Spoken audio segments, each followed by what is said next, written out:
Hello and welcome back. It's Mike Mutzel with High Intensity Health. Thanks so much for tuning in and showing up. I'm excited that you're here. If you've ever run into this question where you're buying a dietary supplement and people ask you, does it have magnesium stearate in there, or you've heard that you shouldn't take dietary supplements that have magnesium stearate. Today we're going to answer that question and review the science.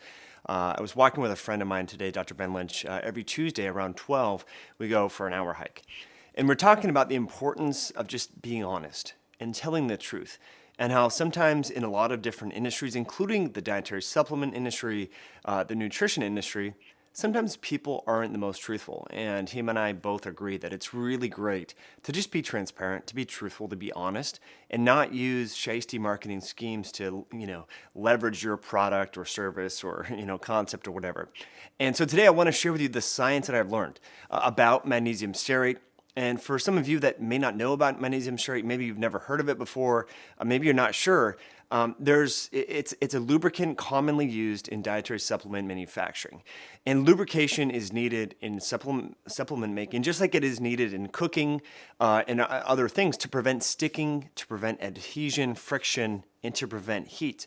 Imagine if you have a very temperature stable probiotic, for example, and it's being made and mixed and so forth, it's being encapsulated. If there's too much heat when that probiotic is being made, it can degrade over time. Or even worse, in my opinion, for certain supplements, if you don't have a lubricant when you're manufacturing a dietary supplement, you can have inconsistent dosages. For example, maybe you're taking zinc. 25 milligrams would be a good example of a zinc capsule, the dose.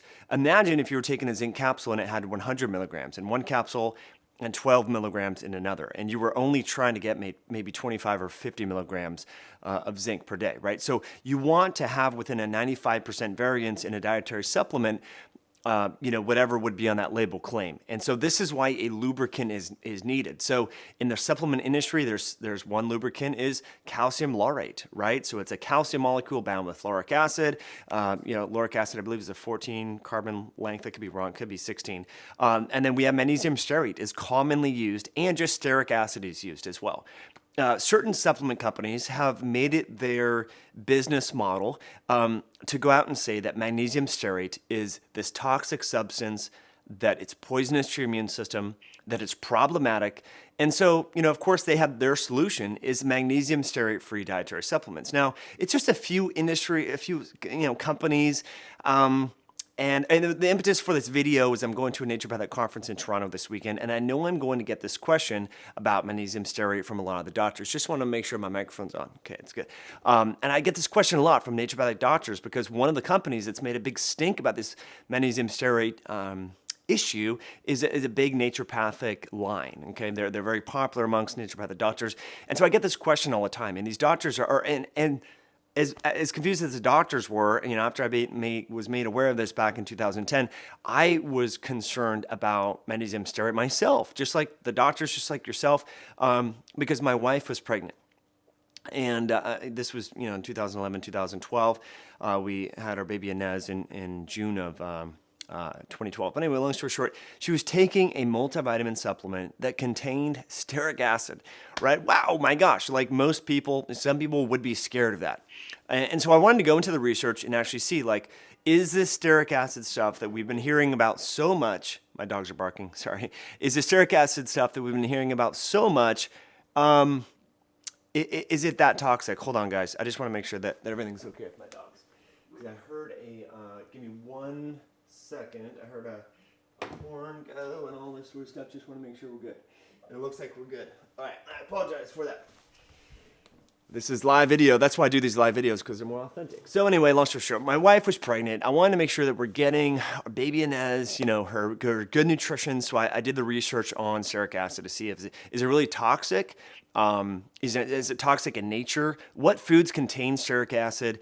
And when stearic acid is combined with magnesium, which, by the way, magnesium and many minerals, plus 2 minerals, are cofactors and such in the body. They're cofactors or spark plugs for enzymatic reactions. And it turns out magnesium is a cofactor, is a spark plug for over 350 some odd enzymatic reactions throughout the body, which is a lot. So magnesium does a lot of beneficial things within the body, within metabolism, in the brain. You all know magnesium it offers a lot of benefits. Well, so if we mix magnesium with a stuff called stearic acid, which I learned, and let me show you this slide, stearic acid is actually the most common and most abundant fatty acid. Hopefully you can see this. The stearic acid, you can see it right here. This is a journal of the Lexicon of Nutrition. Okay, and so I took some screenshots from there. Here's different fatty acid lengths and so forth. You can just look right there. I know you can see that, guys. So I'm just going to hold this slide just for a little bit. I'm going to make sure that while you're looking at the slide that I'm on my phone, and it looks like I'm live, and you guys are here. Cool. Okay, so stearic acid is very, very common to both plants and animals, and so that's the end of that. And so it's a great lubricant, just like most fats are. That's why we use butter in cooking. We use olive oil when we're cooking things. We use ghee butter. We use bacon fat. We use lard. Fats are good lubrication agents.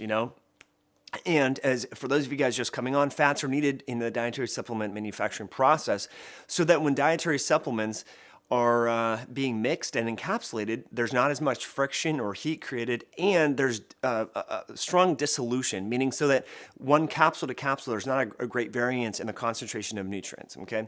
So the example that I used would be zinc, or maybe selenium, another example. You can definitely overdose on selenium and take too much, and it can be toxic, just like with any nutrient, or particularly minerals. So imagine if you were to take, so selenium is usually dosed in microgram levels. So imagine if one capsule of selenium had, 2,000 micrograms, and one capsule had 200 micrograms. That's a huge variance, right? So if you didn't have fats in there to properly dissolve and mix the dietary supplements, that one would be toxic and one would be healthy. 2,000 micrograms of selenium would obviously be very high, could be toxic, right? And so that's why you need fats in the dietary supplement manufacturing process. Now, going back to the story with my wife, she was pregnant, she was taking a multivitamin that had stearic acid as a lubricant to help break down, emulsify these minerals and make them more bioavailable. And dissolve better in the manufacturing process. So I was curious. So here's some of the research that I did many moons ago. Let me show you, which one do I want to show you? I want to show you this paper right here. So I was so shocked when I read this paper right here. This is that Lexicon of Nutrition paper, and it talks all about nutrients and their particularly fatty acids, and where they're found in foods, where they're found in the animal kingdom. And it turns out that stearic acid you can read it right there. In fact, let me make this bigger for you guys. All right, so hopefully now it's a little bit bigger. Boom. So you can see this, guys. Stearic acid is the most abundant fatty acid to both plants and animals. I'm going to read that again because it's so powerful. Stearic acid is the most abundant fatty acid found in both the plant and animal kingdom. This is absolutely crazy. Okay, so I'm going to pull these slides off. So let me just talk to you a minute here. Okay, so when I read that, I was shocked because here we have supplement companies saying that the substance is very toxic and they manufacture their supplements without this toxic fat. And yet the scientific literature is saying that stearic acid is the most common fatty acid found in both plants and animals. So that's like, who's being honest here? Well, obviously, the people that are claiming to make their supplements free of this substance benefit by telling you that this stuff is toxic, and they have the solution, which is the magnesium stearate-free dietary supplement. But if you look closely, what these supplement companies offer as an alternative is calcium laurate as the fat, the lubricant, the agent to decrease friction and increase dissolution and so forth. Within the manufacturing process. So then you go, okay, well, how can lauric acid be good and stearic acid is bad when the Journal of Lexicon and Nutrition says that, well, stearic acid is actually the most abundant and available and most commonly found fatty acid to both the entire plant and animal kingdom. They're not talking about lauric acid, they're talking about stearic acid. So that to me was red flag number one. Okay, so just keep that in mind.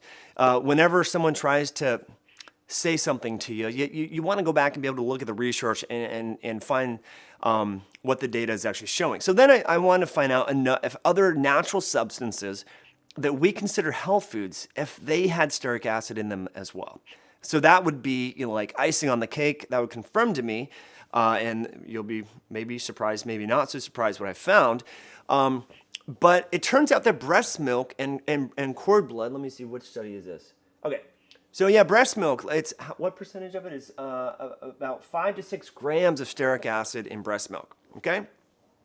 So the most abundant fatty acids in the found throughout the entire plant and animal kingdom is also in high concentrations within breast milk. So, okay, we know breast milk is healthy.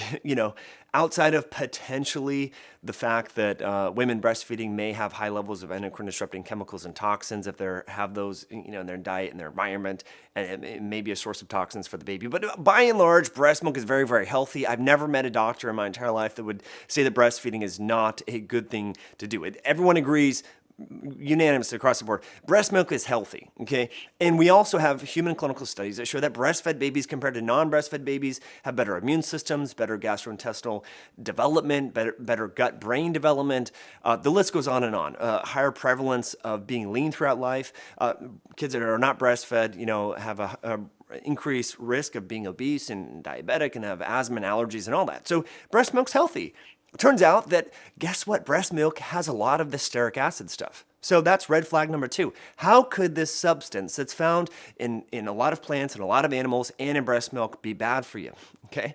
So if you're starting to get the idea, that's the whole point of this video. Remember, I wanted to do this research for myself. Okay. I wanted to see if the prenatal supplement that my wife was taking, if the nutrients in that, the healthful, B12 and folate and molybdenum and all the things that are great for brain development. I wanted to make sure that my newborn and growing daughter was able to get those nutrients, right? And I was concerned, based upon all this marketing stuff and a lot of the naturopathic doctors that I know and really like, know, and trust. Were telling me these things about magnesium stearate that were actually just perpetuated by a few small supplement companies. So anyway, that's why I did this research. That's why I'm sharing this with you. Definitely do your own homework. Now we're going to review some other foods. Just give me a quick second. I want to share with you this study right here. So this is actually cord blood and breast milk. Again, so not to beat a dead horse, but stearic acid comprises about 6% of breast milk. So when I say percentages, I think it's percentages of all the different types of fatty acids found in breast milk. So, there's a high percentage of stearic acid in breast milk, okay? So what about healthy foods? What about foods that we consider to be healthy? And not only that, I was very curious about this because some of these companies will say this about stearic acid. They'll say, you know what? It's like a glue. It's like a resin. What stearic acid does in the dietary supplement space is it forms this sphere or this some sort of chylomicron-like structure around the nutrients so that the nutrients you're trying to get, maybe like resveratrol or maybe sulforaphane, they're just globbed up within this spherical-like structure and you can't even absorb them. Okay, that's the argument. This isn't what I'm saying. This is what the marketers and so forth for a few, supplement companies, particularly they're popular in the naturopathic doctor space. This is what they say. Okay, this is not. You can find videos on this stuff on the web. This is what they say. Okay, so my theory, my thinking process was like, okay, well, I want to look at the research and find small compounds, maybe like polyphenolic compounds that are found in like very minute levels within foods, microgram levels, things like EGCG, epicalogatic gallate, and other polyphenolic compounds like in dark chocolate and so forth. I wanted to look at the research to see what they were saying, what the research was saying in terms of how much stearic acid is found in these compounds. Like whole food type compounds, like for example, dark chocolate. For example, olive oil. We know hydroxytyrosol. There's a lot of compounds and polyphenols within olive oil that are known to be very healthy, that have documented health benefits. Okay, so if olive oil has stearic acid, then how can the hydroxytyrosol and these small molecular compounds within the olive oil be healthy and health promoting, which we know they are, because theoretically the stearic acid would theoretically, again, going with the thought processes that these companies are saying to us, that hydroxytyrosol will not be absorbed. And the other compound I want to look at is dark chocolate. Could dark chocolate, there's tons of flavonoids and polyphenols and so forth within dark chocolate. So theoretically, if the thinking process is true that we're being perpetuated, and these marketing companies, these companies are trying to instill in us, if dark chocolate had stearic acid, then those polyphenols would theoretically not be absorbed. So I want to look at that. Sesame seed. We know that sesame has really great beta sitosterol and other antioxidant anti-inflammatory compounds. So if sesame seed oil had this stearic acid stuff, theoretically, then we couldn't absorb those compounds too. And I was totally shocked. Maybe you're not shocked right now, but I was shocked when I came across the research. And it turns out that all those foods, guess what? They have a lot of stearic acid. So that was red flag number 3. Okay, stearic acid is the most commonly found fatty acid within the plant and animal kingdom. It's found in breast milk and cord blood. It's also found in a lot of health foods. Let's look at the science here, and you'll see here. Well, I'm sure I don't need to sell you on this. You probably know that dark chocolate has a lot of health benefits, okay? Documented health benefits. Now, you might wonder, well, how could that be? Because dark chocolate and cacao in general has a lot of stearic acid. It's about 33% of the fatty acids found within chocolate are stearic acid. So then it goes back to this question: how can stearic acid be bad for us? How can it be binding up these flavonoids and phytonutrients and small molecular compounds in dietary supplements, yet it's found in food with known health benefits and so forth? And this food, dark chocolate, cacao, cocoa nibs, they have flavonoids, they have documented health properties in consuming these foods and so forth. But if you look at the fatty acid profile, 33% of the fatty acids found in chocolate are actually stearic acid. Okay, so then it started to really hit home for me that the marketing is being perpetuated by these companies, that are popular in the integrative medicine space. That they're making up this myth so that you buy more of their supplements, not the other brand. Okay. And again, I was doing this research for myself to see if the prenatal that my wife was taking for our growing daughter, if it was going to deliver the nutrients that I wanted it and we were hoping it would deliver. Okay, let's look at other foods. Olive oil. I don't need to sell you on this. You know that olive oil is rich in flavonoids, polyphenols, hydroxytyrosol. All these compounds are known to improve the cardiovascular system, cardiovascular health, reduce free radical stress. And guess what? Olive oil, let's see on this, 5% of the fatty acids found within olive oil are from stearic acid. So here's another health food that has a lot. So if you're taking tablespoons of olive oil per day, you're getting a ton of stearic acid. So if you're worried about stearic acid, definitely avoid chocolate. Definitely avoid breast milk, and absolutely avoid olive oil. Let's look at one more here. This is actually cashews. And almonds, by the way. Almonds and cashews contain a lot of stearic acid. Okay, so again, if you're worried about stearic acid, avoid almonds, cashews, dark chocolate, and olive oil, breast milk. And last but not least, this is one of my favorite nutrients I recommend a lot of men eat, and this is sesame products, sesame seed oil. Due to beta sitosterol. Beta sitosterol is excellent for men's prostate health, among other things. There are some anti-cancer properties associated with beta sitosterol. But again, here we go. How is this beta sitosterol? How are clinical studies showing that individuals that eat high beta sitosterol foods they're protective against certain types of cancer? How can they be absorbing these flavonoids if these foods have a lot of stearic acid in there? So oftentimes, as something sounds a little bit fishy, it often is. So to conclude this, live presentation, sorry for the dog barking and all that sort of stuff.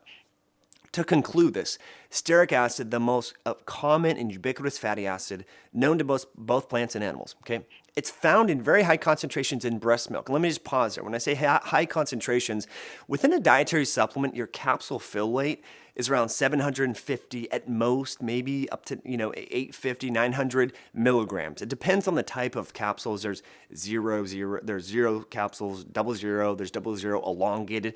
There's different types of capsules based upon, how much stuff is jammed in there, if it's a multivitamin versus just a selenium standalone type product, right? So the rest of the fill weight will be a cellulose type matrix, generally microcrystalline cellulose or other compounds, depending upon what the nature and desired goal of the product. If it's an arginine capsule, right, or an amino acid, it's mostly going to be that active nutrient, because that's you need a lot of an amino acid to get a benefit, like creatine and so forth. 500 milligram serving, 1,000 milligram serving or more. So in most dietary supplements, like a multivitamin, a probiotic, a curcumin product, a resveratrol, you're going to have less than usually 100 milligrams of like fill weight type stuff in there. You're going to need some lubricant, okay?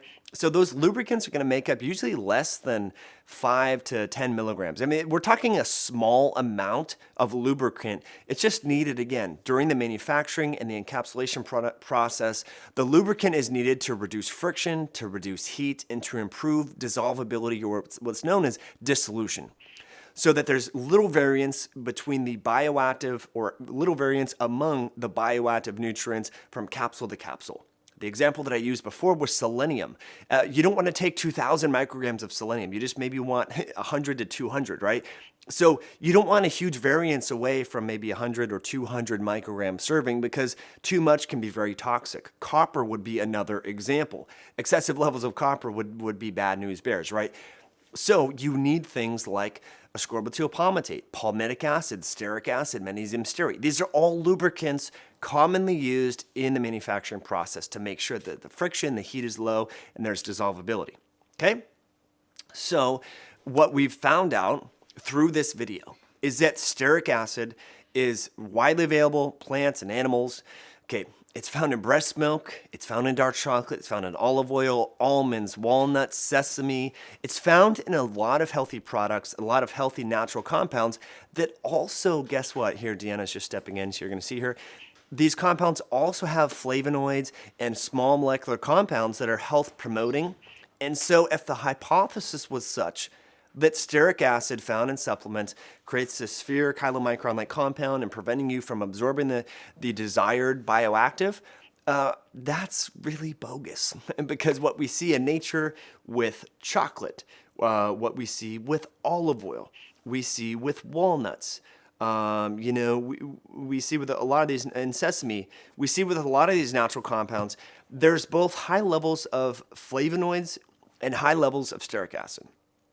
So I want you to make up your own decision. I'm not here to tell you what to do. I just want to share the research with you and be armed. You have this data. I'm going to leave this video up here. So if you ever want to come back to it and say, hey, I heard it like the natural food store that magnesium stearate's toxic and all this sort of stuff. Just remember, magnesium is a essential mineral that's involved in over 350 some enzymatic co-reactions within the body. It's a cofactor. It's a spark plug to make things work, okay, within the body. Without it, enzymatic activity would not be, able to be undergone, right? So magnesium, one of the most, ubiquitously utilized minerals within the body, if that's suddenly paired with the most abundant fatty acid throughout the entire plant and animal kingdom, how can that be toxic? I just don't understand how. Well, actually, I do understand how this process works, because I did look at the studies. So some of the studies that you'll hear about from, a few of these companies and stuff like that is that magnesium stearate, affects the immune system in a negative way, and it downregulates natural killer cells. And actually, if you actually look at the studies that these companies reference, it's really one company that references it. But anyway, you look at the studies, what you're going to see is where they give animals 35. Let's see, it was they give animals 35% of all their caloric intake would be only one fatty acid. Okay, so one example, and these studies were published back in like the 1970s and have never been replicated. And one study that I looked at had only been referenced 6 times, which in science that's a failure, right? That means people that do related research, if they don't refer to that in their ongoing studies, it wasn't very relevant. Anyway, long story short. And if you hear that, saturated fat, if you hear that stearic acid and magnesium stearate affects the immune system, just know that in these animals, they gave, I think it was a palmitic acid, stearic acid, and lauric acid. 35% of all their calorie intake in rats was one of these 3 types of fatty acids. And then that ended up killing the rats. And then what they did was they did some genetic transcript and looked at their liver and found that it was I think it was their lymphatic tissue, of the stearic acid in animals was like 2%. They did some lymphatic tissue or natural. I don't remember all the details of the study, but basically there was a 2% difference between the palmitic acid group and the lauric acid group. So it was like, and so that's the study that's being extrapolated to say that 5 milligrams of stearic acid in dietary supplements is going to affect your immune system. So it's a lot of smoke and mirrors, guys. So we're here on the channel is just to bring out the truth and let you make your own decisions as an activist, as a citizen scientist, as someone that cares about your health. I want you to just know to be transparent, know the research, and always go to the research yourself. If you're ever curious about things, a great resource is going to google.com/scholar, and that's going to open you up to the entire, all the published science. You can just type in whatever you want, magnesium stearate and X, whatever, name the condition, and it will pull up some of the science. Also, PubMed is great. I talk a little bit more about this in my book, Belly Fat Effect. So as always, if you're interested in learning more about the immune system, the microbiome, gut health, this book's been out for 4 years, guys, but it's still relevant. It's still current. I think you might like some of the tips that's found in there. If you're interested in learning a little bit more about nutrition and ketosis, exercise, time-restricted feeding, intermittent fasting, all that sort of stuff, we have our Keto Masterclass. We're starting back up in the fall. Now, like in the next few months, we have a new course coming out. So definitely click the link below and you can learn more about that. And before we actually part ways, I'm going to check in on the feed and see if any of you guys have questions. I know this was a little bit of a different video than we normally do. Sam Holland, what's up, dude? Interesting topic. Thanks for being here. What about coconut oil? Coconut oil is mostly shorter chain fatty acids. So that, I shouldn't say it doesn't apply, but it's not totally relevant to this conversation. But yet, coconut oil is awesome. I do recommend it. Okay, so Valentin Lopez says, what percentage of the U.S. population doesn't get enough magnesium? A lot of people. That's the thing. Magnesium is found in dark chocolate. There's not too many, some vegetables, there's not a lot of foods. Sorry, I had a bunch of tea, my green tea. Cheers to green tea. I'm going to take a sip, actually. You got a directional mic. No barking was heard. Oh, okay, Luke. So you can hear when my dogs are barking. All right, that's good. What is up, guys? Not from the U.S. Starting now. Okay. All right. So Joseph says it's a good list. Taurate, malate, glycinate, bisglycinate, ultramalate, no oxide or aspartame. Yeah, really good. So when it comes to like minerals, what you want to really focus on is the chelated minerals. So those would be like dimagnesium malate, bisglycinate, chelate. Those are great when it comes to magnesium. So yeah, so that's really good. So what's the best form of magnesium that you can get? Well, it really depends on your goals. So magnesium bisglycinate chelate, as I mentioned, is great for just elemental magnesium levels. That's what I like to use. Or dimagnesium malate. Magnesium threonate is really good for the brain. So I like to use magnesium threonate, in the context of brain health, things along those lines. So it really just depends what your goals are. So, okay, what do you think about lipospheric supplements, Mike? Do they add anything? Yeah, I think having a liposome, I think, is good. Especially when it comes to like curcumin, especially when it comes to things like glutathione. My friend Dr. Ben Lynch, I'll put a link after this. He's created some cool liposomal type supplements. That can be beneficial for some of these, fatty soluble, nutrients to help increase the absorption. So those can be good. I personally like to make my own, like within the kitchen. For example, what we do is when we're making ghee, we put in curcumin and mince up curcumin and then put in rosemary and garlic. So we're kind of making our own emulsion. Obviously, supplements are great, but it's hard to argue with that whole food supplements making your own whole food, literally health promoting compounds within your kitchen is preferable, right? So when you're making ghee butter, throw in little things that you want to improve the bioavailability of, like curcumin, like rosemary, like garlic. All those compounds have a lot of carry over into their health promoting properties, so it's great to get them in there. So that's what I'd recommend.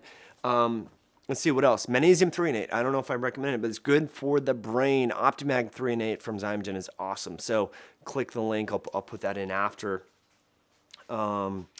So I know this was a different video, guys. We normally talk about, exercise and all that, but I wanted to throw this in there and just see what your thoughts are. I do, get this question quite a bit on magnesium stearate. So I want to throw it out there, let you guys know the science and perspectives and all that. And I got a great interview coming for you tomorrow morning, so check YouTube. Now, if you like this video, please give it a thumbs up. Please, if you're watching this right now, please subscribe. Please tell your friend and family member about some of the videos that we're doing, and hit that like button. I really do. That gives us feedback, so we know if the content that we're making is jiving with you. So appreciate you being here, and we will catch up with you guys very soon. Cheers.